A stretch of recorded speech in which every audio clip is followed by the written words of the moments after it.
Tim White's in the house, and we got a lot to cover tonight.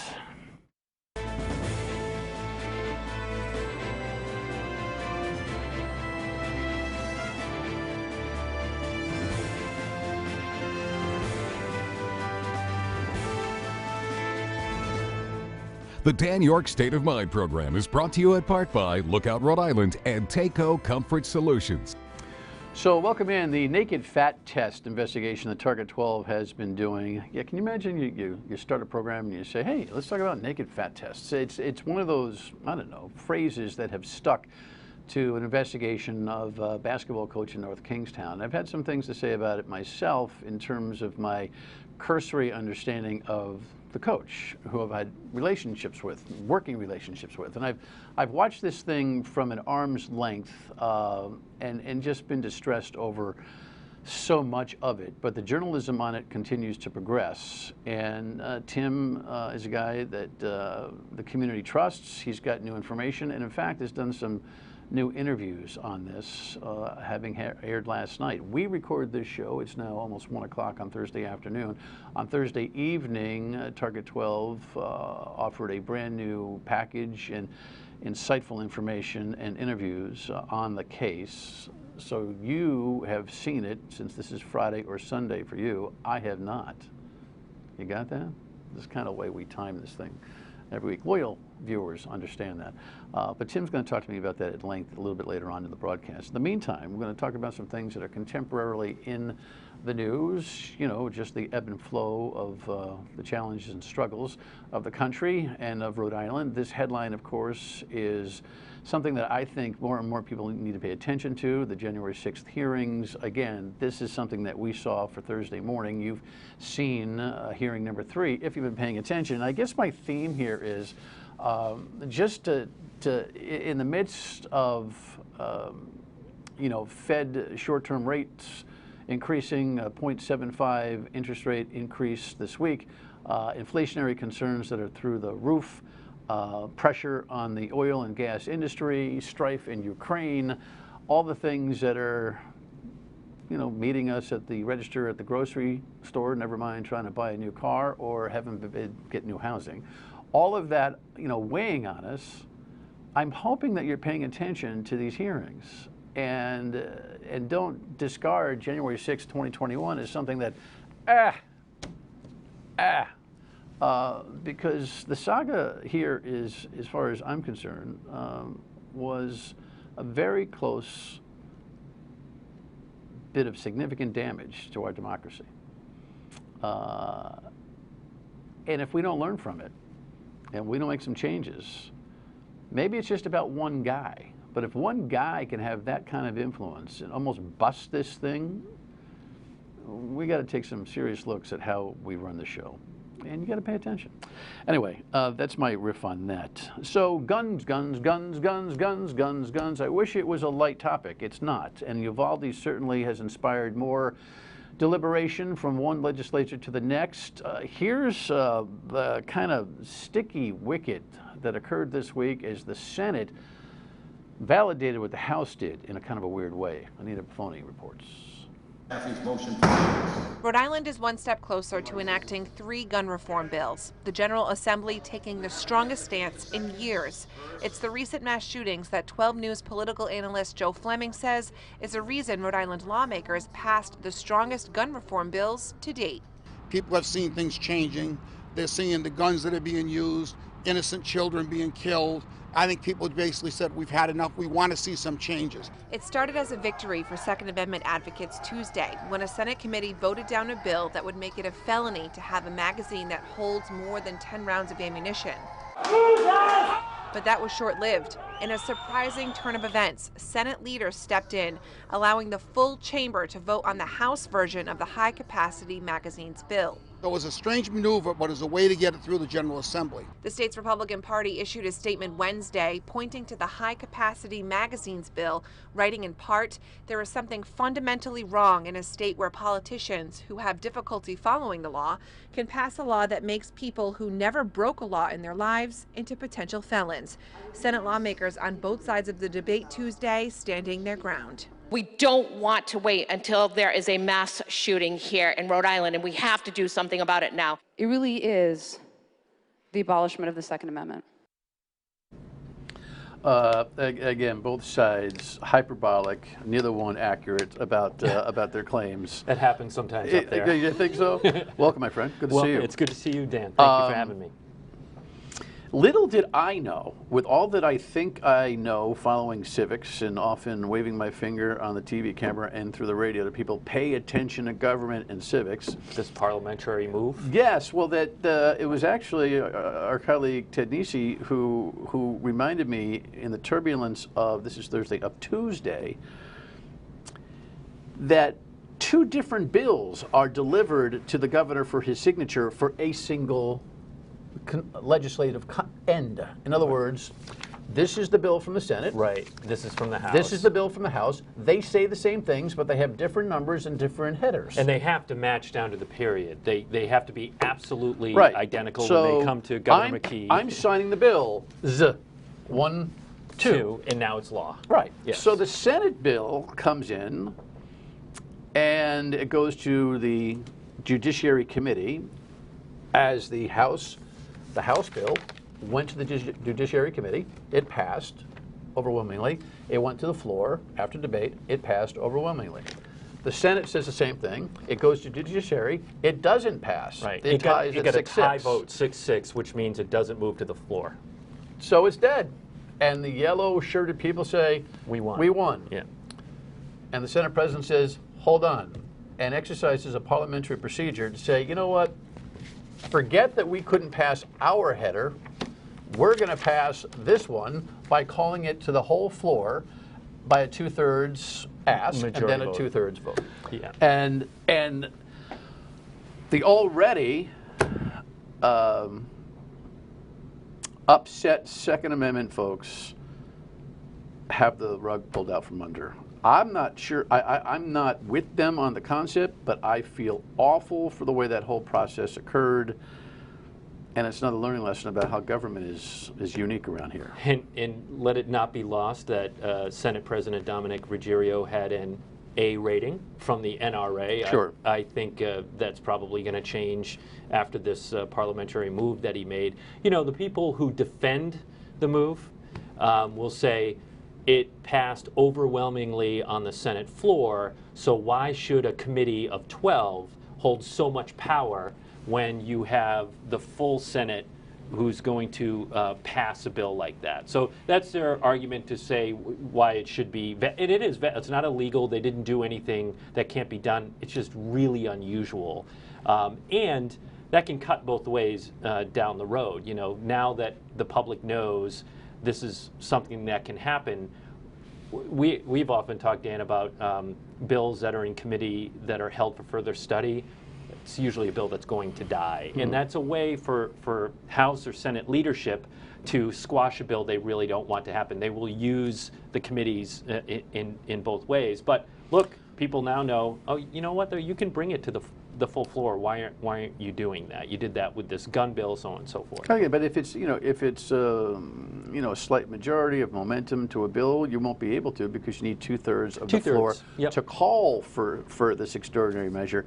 Some are saying, why do you have a committee process? Well, if you knew how many bills are actually funneled through the system every year, hundreds of bills, without a committee system to stop it, you'd never get anything done on the floor. That's right. So it's, the semantics of how this thing went, I think, are unfortunate. The behavior of the folks in the yellow shirts, equally unfortunate. And this kind of goes to my point on January 6th. We've lost all comportment. People are going to watch what they want to watch. And that's what I've learned from the feedback on the January 6th hearings. I was able to watch the first one in full because it was in prime time, 8 o'clock, all networks watch. I sat down and watched that end to end. There was, as a journalist, there was new elements in there. There was new video in there. The committee is clearly drawing a timeline and connecting the dots to the former president. They were making, as prosecutors, an opening statement in a trial, and they did it in a very produced up sort of way. Although I would say the chairman had a difficult time with the teleprompter, but Liz Cheney, the Republican, She did a much better job with the teleprompter. The second one, I was at work and I was kind of half watching some of the testimony. But, you know, I think the people who just don't want to engage with it just aren't going to engage with it. So aren't they losing or missing the point of what they're trying to do in terms of communicating what they... For the committee? Yeah, yeah. I don't know. It's a no-win situation. I guess my reference to the January 6th committee is January 6th in general. There's a lot of anger driving a lot of issues these days, and what happened on Smith Hill this week, I think both perspectives ought to take a deep breath and see how each other have been treated. I don't know what the answers are. When we come back, we'll take a look at a really important economic development project that is hanging like this, and then we'll talk about Tim's investigation. Stay with us. All right, soccer, yes or no? Again, we've got another situation where inflation has, in part, impacted the cost of a Pawtucket stadium deal. It's not just inflation. If I had 10 shows here, I may not be able to describe all the details and complications of this, but here's the latest WPRI coverage of an important interval in this saga.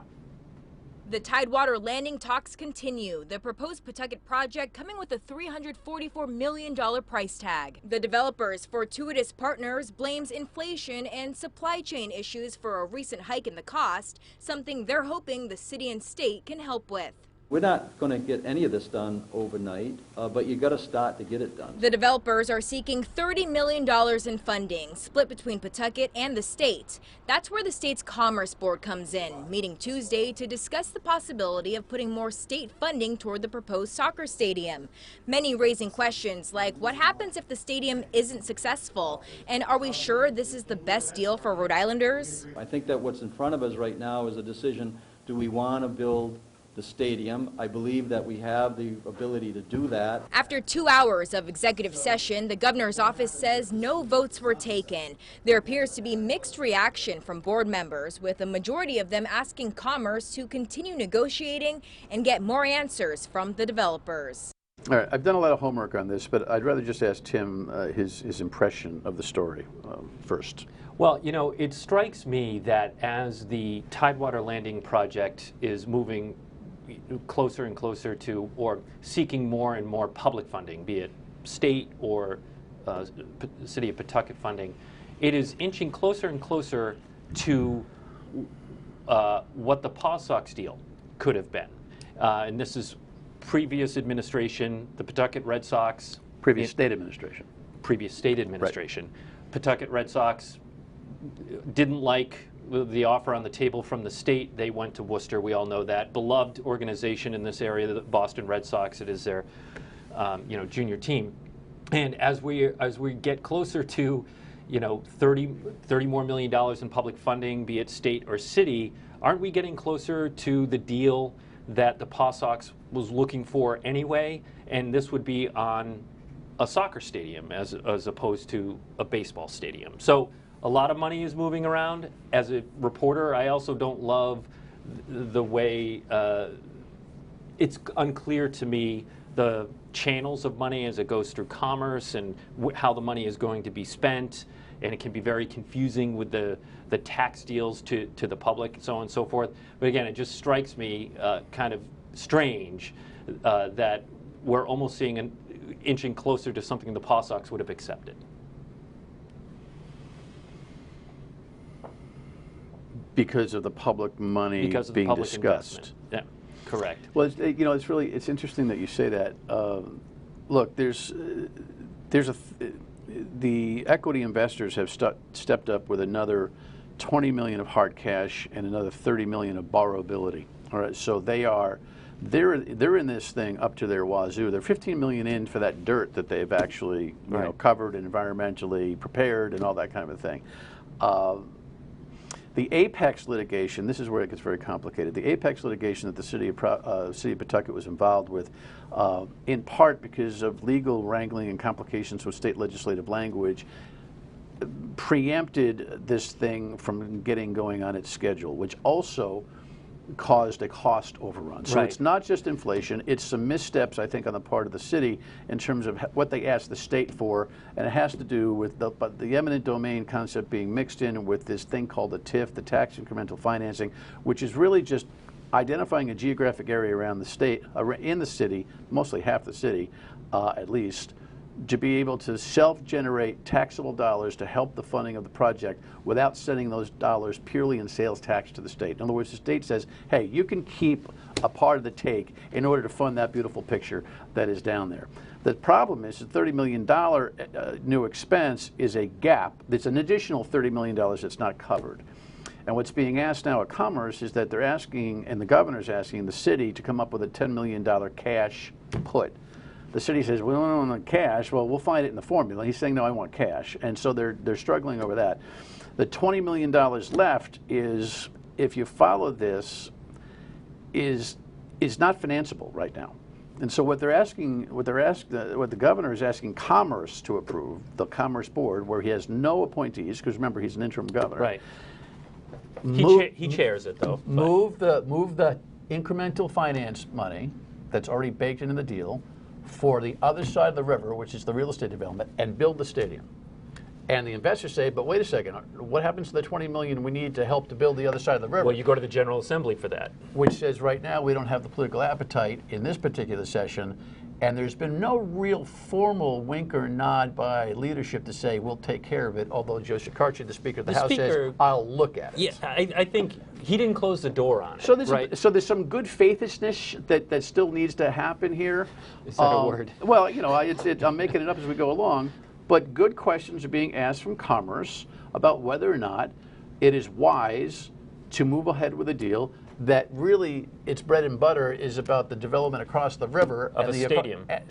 Across from the stadium. Oh, with the mixed housing. Right. Well, that's where all the real fruit of the labor ends up being, all the commerce that is developed from the stadium attendees, if you believe that it's going to be a sellout. By the way, the ticket prices are projected at $35 a piece. Yeah, it's a lot. I mean, I was like, ooh, yeah, soccer? it's a lot. Anyway. You bring a family of 4 to a soccer game at $35 a piece, you know, it's going to get up there. I don't sense a general worry amongst the electorate for this deal. I really don't. You don't sense a worry? A craving.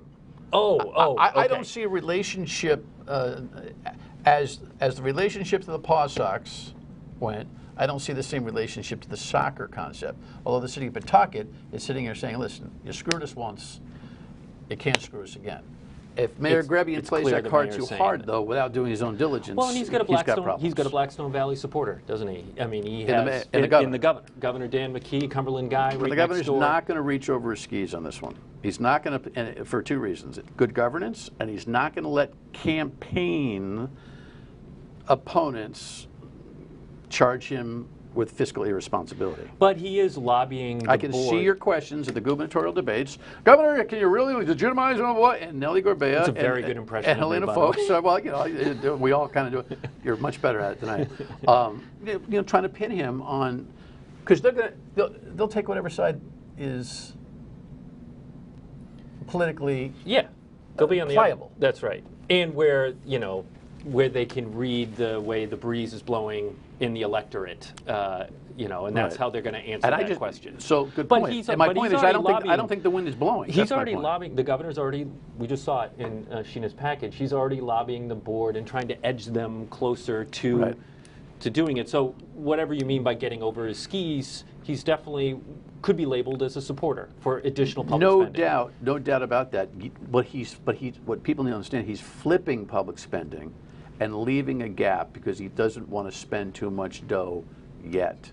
And it's going to have to be backfilled by the state General Assembly next year. And that's what happens if they don't? That's the question that everyone is stressing over. When we come back, speaking of stress, North Kingstown is full of it. Stay with us.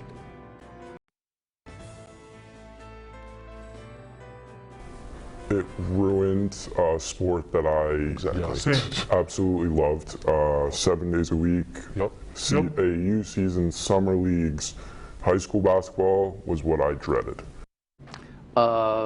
Interesting journalistic techniques being applied to learning more about what victims of the naked fat testing feel. This is the Aaron Thomas basketball North Kingstown story. Look it up, WPRI.com, and see the package that Tim ran last night. We only have a couple of minutes. Yeah. The summary of the new news on this story is... Well, look, we have 5 former North Kingstown high school students whose ages ranged two decades, which tells you, how long this testing has been going on. Shared their story for the first time on television. So some of what we already know, it's delivered in a way that I think is more tangible to people, and there's a certain power and weight behind that. But we also learned that after 2018 from this interview, and this was in the McGurl report that came out this week as well, one of the students... That's the judge that the town council hired to review the school committee's investigation of this. Correct. 2018, then superintendent, who has since stepped down because of this, buys a machine for $5 grand to make sure these fat tests don't happen in Aaron Thomas's office anymore. They don't want students in there alone with him, whether or not they knew they were naked. Put that off to the side. But what happened, according to this student and another student that was in there, and again in the McGurl report, is the fat tests were then called puberty tests, and they were still brought into the office, asked to strip naked. Some of them did, some of them didn't. And that to me was sort of a stunning moment in that interview. I've been reporting on this since the fall. I didn't know about the puberty test. No one did. And I think that adds another wrinkle to it. Certainly, I'm sure something the Attorney General's office is going to examine as part of their investigation. And Aaron Thomas, we should say, has denied wrongdoing multiple times through his attorney. He has not been charged. Well, listen, fascinating stuff. I am looking forward to seeing it. You already have by the time we see it. I have 15 seconds here. We ever going to bring in 20, 30, 40, 50 athletes that didn't have a problem with this? If we, if they want to talk about it. But Dan, 3 independent reports say this was wrong. Oh, there's no doubt that it was that the behavior is like, what? No doubt. But there's a silent athletic community out there that's kind of going, it wasn't that big a deal, and they remain silent. But it was a big deal to them. So doesn't that matter? Of course, and to dozens of others that we talked to. Those are just the guys that went on television. So you can't dismiss that just because there might be 20, 30 guys who say, I was cool with it. Agreed. Okay. Final word when we come back. Wish I had more time with Tim on that conversation, but make sure that you watch his journalism on this and decide for yourself where you think you are. Lots of things on the platter, huh? We'll talk to you next week. Bye.